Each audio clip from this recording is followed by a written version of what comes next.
আসসালামু আলাইকুম। আজকে আমাদের আলোচ্য বিষয় হচ্ছে কার্ডেটিয়ান এবং কম্বিয়ান এই দুটোর মধ্যে তুলনামূলকভাবে যে পার্থক্যগুলো আছে সেই পার্থক্যগুলো নিয়ে। আমরা জানি যে পার্থক্যগুলো বেশিরভাগই হচ্ছে গুণগত পার্থক্য হয়।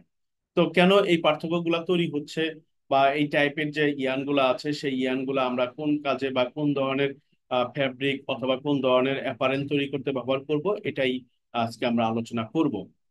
এখন আসলে ইয়ানের অনেক টাইপের ক্লাসিফিকেশন আমরা জানি, বা ব্রডলি যদি আমরা চিন্তা করি তাহলে কার্ডেটিয়ান এবং কম্বিয়ান। এবং আমরা একটা জিনিস একটু জেনে রাখবো যে কার্ডেটিয়ান এবং কম্বিয়ান দুটো ইয়ানই কিন্তু খুবই গুরুত্বপূর্ণ, এবং দুটো ইয়ানই প্রচুর পরিমাণে ব্যবহার করা হয়।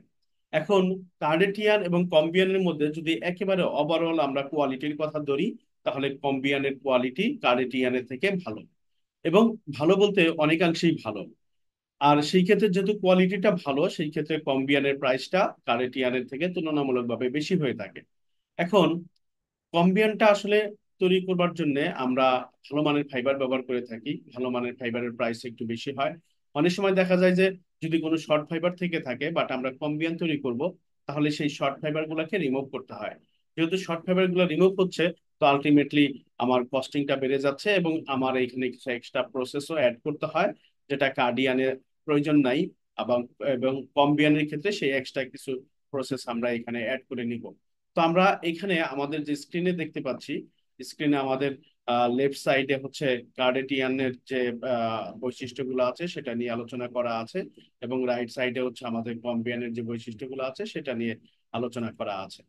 তো আমরা একটু দেখি যে প্রথম যে টার্মটা আছে এখানে বলা আছে only carding process, fibres are less aligned and include short fibres and impurities. তাহলে আমরা এখানে দেখবো যে এইখানে কার্ডিং প্রসেসটা লাগে, বাট কার্ডিং এর পরে যে ড্র ফ্রেম লাগে, তারপর ডাইরেক্টলি আমরা রিং ফ্রেম দিই। রিং ফ্রেমের মাধ্যমে ড্র ফ্রেমের পরে সিমপ্লেক্স, সিমপ্লেক্স থেকে রবিং তৈরি করবো, এবং রবিং তৈরি করবার পর হচ্ছে ডাইরেক্টলি আমরা রিং ফ্রেম থেকে ইয়ানটা পেয়ে যাব কার্ডেটিয়ানের ক্ষেত্রে। বাট কম্বিয়ানের ক্ষেত্রে আমার এখানে এক্সট্রা একটা প্রসেস, যেটা হচ্ছে কম্বিং স্টেপ। সেই কম্বিং স্টেপটা লাগবে কার্ডিং করবার পর। এখন কাটিং করবার পর বলতে কাটিং হবে, তারপর হচ্ছে আমরা ড্র ফ্রেম করবো। ড্র ফ্রেম করবার পরে আমাদের কম্বিং করতে হয়, কম্বিং করবার পরে আবার ড্র ফ্রেম করে আমরা অ্যাজ ইউজুয়াল যে প্রসেস সিমপ্লেক্স, তারপর রিং ফ্রেম থেকে আমরা ইয়ানটা প্রডিউস করব। এখন এখানে কথা হচ্ছে যে আমি যেহেতু কম্বিং করছি, কম্বিং করতে গেলে আবার ফাইবার গুলাকে রেডি করতে হয়, বা আমার যা স্লাইভারটা আছে সেটাকে রেডি করতে হয়। তার জন্য আমরা মিনি ল্যাব ফর্মার আমরা ইউজ করি, যেখান থেকে আমরা মিনি ল্যাব পাবো। তাহলে আমাদের ল্যাব ফর্মার ইউজ করতে হবে, ল্যাব ফর্মারের পরে আমরা আমরা কম্বিং প্রসেসটা পাচ্ছি।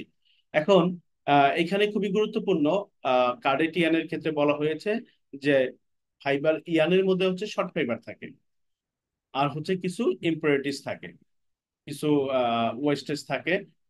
ভাঙা পাতা থাকতে পারে, গাছের বাকল থাকতে পারে, কিছু ডাস্ট থাকতে পারে, মাইক্রো ডাস্ট থাকতে পারে। তো কম্বিয়ানের ক্ষেত্রে এইগুলো আবার থাকবে না। কম্বিয়ানের ক্ষেত্রে কোনো শর্ট ফাইবার থাকবে না, শর্ট ফাইবার গুলোকে আমরা রিমুভ করে দিব, এবং সাথে সাথে ইম্পুরিটিস যেগুলো আছে এটাও আমরা রিমুভ করে দেব। তাহলে কম ডিএনএর মধ্যে কোনো শর্ট ফাইবার থাকছে না, কোনো ইম্পুরিটিস থাকছে না। এক্সট্রা প্রসেস হিসাবে আমরা কম্বিং প্রসেস সাথে হচ্ছে ল্যাব ফর্মার আমরা ইউজ করব। এখন একটা বিষয় মনে রাখতে হবে আমাদের, যখন হচ্ছে শর্ট ফাইবার থাকবে, আমি আবারও রিপিট করছি, যখন শর্ট ফাইবার থাকবে তখন এই যে ইয়ানটা তৈরি হবে এই ফাইবার গুলা কিন্তু বের হয়ে থাকবে ইয়ান থেকে। যত বেশি শর্ট ফাইবার তত বেশি ফাইবার গুলাকে ইয়ান থেকে বের হয়ে থাকবে। এখন এই ফাইবার যখন ইয়ান থেকে বের হয়ে থাকবে তখন ইয়ান গুলার চারপাশে আঁশের মতো দেখা যাবে, মানে আঁশ আঁশ দেখা যাবে। এখন যখন আঁশ দেখা যাবে তখন আমরা এটাকে বলি হিয়ারিনেস এর পরিমাণ বেশি হয়। তাহলে কার্ডেটিয়ানে হিয়ারিনেস বেশি থাকবে, যেহেতু কম্বিয়ানের শর্ট ফাইবার গুলা নাই, শর্ট ফাইবার গুলাকে রিমুভ করা হয়েছে। তো সেই ক্ষেত্রে হিয়ারিনেস এর পরিমাণ কম আসবে। এখন 2 নম্বর পার্থক্য যেটা আছে, একটা হচ্ছে কোর্সার, দেন রাফার টেক্সচার। তো কার্ডেটিয়ানটা তুলনামূলকভাবে কম্বিয়ানের ক্ষেত্রে কম্বিয়ানের থেকে কোর্সার হয়, মানে মোটা হয়। আর কম্বিয়ানটা তুলনামূলকভাবে স্মুথার হয় এবং ফাইন হয়, চিকন হয়। তাহলে আমরা দুইটা ইয়ানের সাথে যদি কম্পেয়ার করি, কার্ডেটিয়ান এবং কম্বিয়ান দুটো ইয়ানের সাথে যদি কম্পেয়ার করি, তাহলে অবশ্যই কম্বিয়ানটা কার্ডিয়ানের তুলনায় ফাইনার হবে, মানে চিকন হবে। দেন হচ্ছে খুবই গুরুত্বপূর্ণ, মোর আনইভেন এখানে। আর কার্ডেটিয়ানটা হচ্ছে স্মুথার, প্লাস হচ্ছে ইউনিফর্ম। এটা আমরা মনে রাখবো। যে কার্ডেটিয়ান আর কম্বিয়ানের সাথে যদি দুইটা আমরা কম্পারিজন করি, তাহলে অবশ্যই কার্ডেটিয়ানটা আনইভেন হবে। আনইভেন মানে হচ্ছে কোথাও মোটা কোথাও চিকন, মানে মোটা চিকন হবে। এখন আমরা একটা জিনিস মনে রাখবো, যখন মোটা চিকন কোনো ইয়ান থাকবে, সেই ইয়ান দিয়ে যখন আমরা ফ্যাব্রিক বানাবো, তাহলে ফ্যাব্রিক কিন্তু আমরা রেগুলার পাবো না। ফ্যাব্রিকের মধ্যে কোথাও মোটা বা কোথাও চিকন থাকবে, যেটা হচ্ছে ফ্যাব্রিকের ফল্ট হিসাবে ট্রিট হবে। তো কম্বিয়ানের ক্ষেত্রে যেটা হয়, এটা স্মুথ হয়, সব জায়গায় ইউনিফর্ম হয়, ইউনিফর্ম অ্যাপিয়ারেন্সও দেখা যায়। মানে কোথাও মোটা মোটা বা কোথাও চিকন এরকম থাকবে না, সব জায়গায় একই রকম মোটা বা একই রকম চিকন থাকবে, মানে একেবারে লেভেল থাকবে, মানে ইউনিফর্ম থাকবে। দেন হচ্ছে যেটা আমরা অলরেডি বলে ফেলেছি, যে চিপার টু প্রডিউস মোর অ্যাফোর্ডেবল। তাহলে চিপার টু প্রডিউস, যেহেতু আমার এইখানে এক্সট্রা প্রসেস লাগছে না, কাটিং করবার পর ড্র ফ্রেম করে সিমপ্লেক্স করে আমরা হচ্ছে রিং ফ্রেমের মাধ্যমে ইয়ানটা বানিয়ে ফেলতে পারবো। সাথে সাথে হচ্ছে আমার যে ফাইবার গুলো আছে, সেই শর্ট ফাইবার গুলো এখানে থেকে যাচ্ছে। তো সবকিছু কম্পেয়ার করলে আমরা কার্ডের যে ইয়ানটা আছে, সেই ইয়ানটাকে আমরা সস্তা হিসাবে আমরা কম্বিয়ানের সাথে তুলনা করতে পারবো। তো চিপার টু প্রডিউস, আর এখানে হচ্ছে মোর এক্সপেন্সিভ।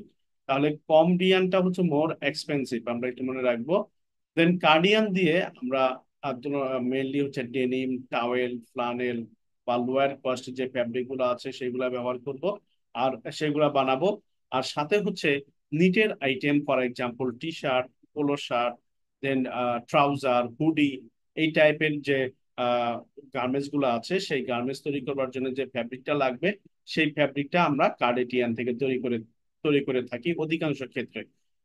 কিন্তু এখন ইদানিং দেখা যাচ্ছে যে বাইরে থেকে বলে দেয় যে আসলে ফ্যাব্রিকটা আমরা টি শার্টই বানাচ্ছি বা যাই বানাচ্ছি না কেন, আমাদের অবশ্যই ইয়ানটা কম্বিয়ান হইতে হবে। কারণ তারা সবাই জানে যে কম্বিয়ান যদি হয়, তাহলে ইয়ানের কোয়ালিটি বেশি হবে, ইয়ান স্ট্রেংথ বা ইয়ানের স্ট্রেংথ বেশি পাবো আমরা। প্লাস হচ্ছে ইয়ানের সব জায়গায় ইভেন্ট পাওয়া যাবে, হেয়ারিনেসের পরিমাণ কম থাকবে, প্লাস হচ্ছে ভালো মানের ফাইবার। তো সবকিছু মিলিয়ে হচ্ছে কার্ডেটিয়ানটা বাইরে থেকে ডিমান্ড করা থাকে। তো আমরা যখন বাইরে থেকে রিকোয়ারমেন্ট দেয়া থাকবে, আমরা সেই ক্ষেত্রে হচ্ছে কম্বিয়ানটা ব্যবহার করব, কার্ডেটিয়ান ব্যবহার করব না। বাকি সব ক্ষেত্রে যখন কোনো রিকোয়ারমেন্ট থাকবে না, তখন আমরা স্পেশালি ডেনিম, টাওয়েল, তারপর হচ্ছে লোয়ার কস্টের যে ফ্যাব্রিক গুলো আছে, সেই ফ্যাব্রিক গুলো তৈরি করবার জন্য কার্ডেটিয়ানটা ব্যবহার করব।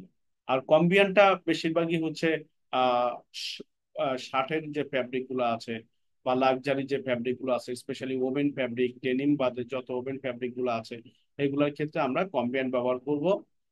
কারণ হচ্ছে যে এই কম্বিয়ানটা আমরা একটু আগে বলেছি ফাইন হয়, তারপর হচ্ছে ইরেগুলার কম হয়, মানে মোটা চিকন থাকে না, তারপর হচ্ছে ইয়ানের মধ্যে টুইস্ট বেশি থাকে, ইয়ান শক্তিশালী থাকে। তো সবকিছুর সাথে যদি আমরা কম্পেয়ার করি, তাহলে অবশ্যই কম্বিয়ানটা বেস্ট হচ্ছে কার্ডেটিয়ানের থেকে। কিন্তু সেই ক্ষেত্রে একটা জিনিস একটু বলে রাখা ভালো, যেহেতু কম্বিয়ানটা কার্ডেটিয়ানের থেকে কোয়ালিটির ক্ষেত্রে, যদি আমরা কোয়ালিটির পার্সপেক্টিভে যদি চিন্তা করি তাহলে ভালো, তো সেই ক্ষেত্রে প্রাইসটাও একটু বেশি হয়ে যাবে। তো আশা করছি কার্ডেটিয়ান এবং কম্বিয়ান দুটোর মধ্যে তুলনামূলকভাবে পার্থক্য যেটা আছে, সেই পার্থক্যগুলো আমরা বুঝতে পেরেছি। তো সবাইকে ধন্যবাদ জানাচ্ছি। Thank you all for joining.